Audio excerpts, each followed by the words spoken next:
네, 안녕하세요. 데이터 분석팀의 오경택입니다. PPT로는 중고차, 영국의 중고차 가격을 예측하는 모델들을 진행하도록 하겠습니다.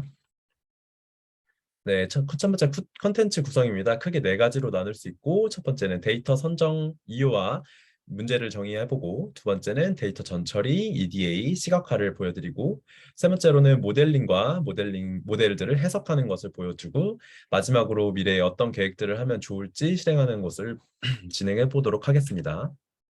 첫 번째 문제 정의 및 데이터 파악입니다.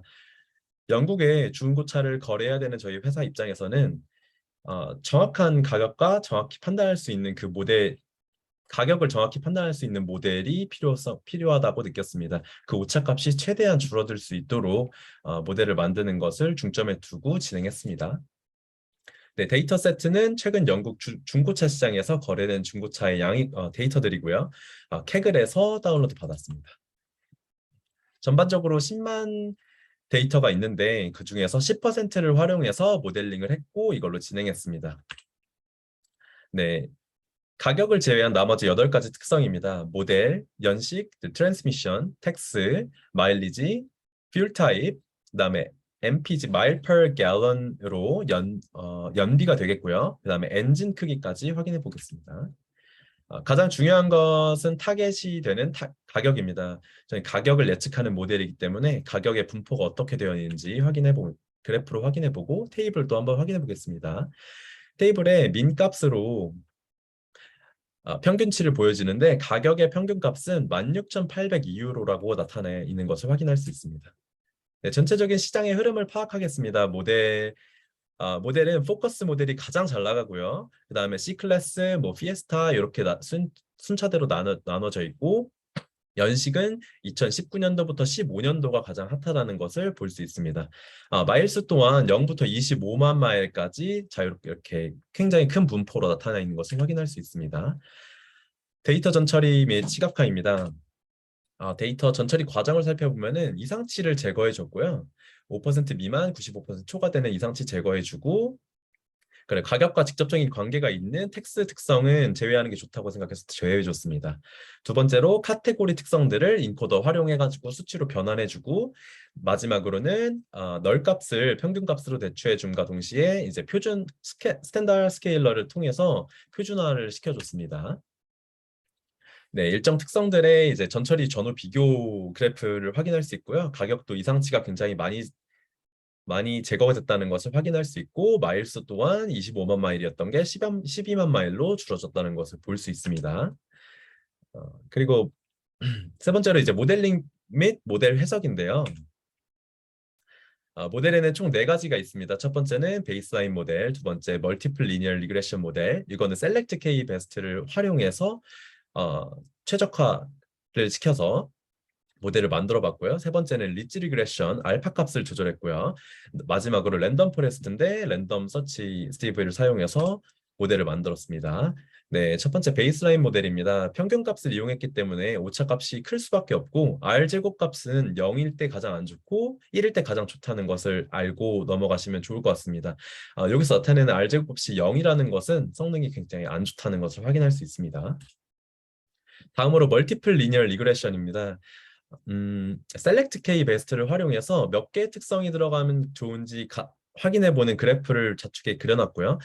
세 개일 때까지는 MA 수치가 오차값이 확 줄었다가 그 이후로는 줄어드는 폭이 엄청 줄었습니다. 그러므로 오버피팅 과적합을 피하기 위해서 세 개의 특성들만 사용하는 게 좋다고 판단하여 이어 트랜스미션 엔진 사이즈만 활용해서 스코어를 나타내는데 R제곱 값이 0.7로 눈에 띄게 확실히 좋아졌다는 것을 확인할 수 있습니다. 다음으로 리치 리그레션입니다. 알파 값을 조정해서 최적의 스코어를 나타내는 모델을 만들었는데요. 최종적으로 이제 R제곱 값이 0.8임을 확인하면서 더 좋아졌다는 것을 확인할 수 있고요. 마지막으로 랜덤 포레스트 리그레션입니다. 랜더마이즈 서치 CV를 사용해서 하이퍼 파라미터를 정말 디테일하게 조정했고 그리고 거기서 나타낸 수치들을 왼쪽에 확인하실 수 있습니다. 그리고 오른쪽에는 스코어 값을 나타낸 표인데요. R제곱 값이 0.9 9라는 수치가 이제 반올림에서 0.9인데 이 수치 자체가 이제 전에 있던 모델들보다 훨씬 더 좋은 성능인 것을 확인할 수 있습니다. 네, 이렇게 모델들의 성능 비교를 눈에 띄게 할 수 있도록 나타내 보았고요. 랜덤 포레스트가 가장 좋다는 것을 다시 한번 확인할 수 있습니다. 네, permutation importance입니다. 여기는 각각의 특성들을 얼마나 중요한지를 나타내는 것인데 각각의 특성을 모든 트리에 대해 평균 불순감도를 계산한 값입니다. 그래서 엔진 사이즈가 가장 높고 퓨얼 타입이 가장 낮다는 것을 확인할 수 있습니다. 그다음에 쉐프 라이브러리를 이용해서 개개인별로 특성들이 얼마나 차지하는지 비율을 나타내는 그래프를 그려봤는데요. 엔진 사이즈, 트랜스미션, 이어가 굉장히 높은 지분을 차지한다는 것을 세 가지 이그젬플로 볼 수 있습니다.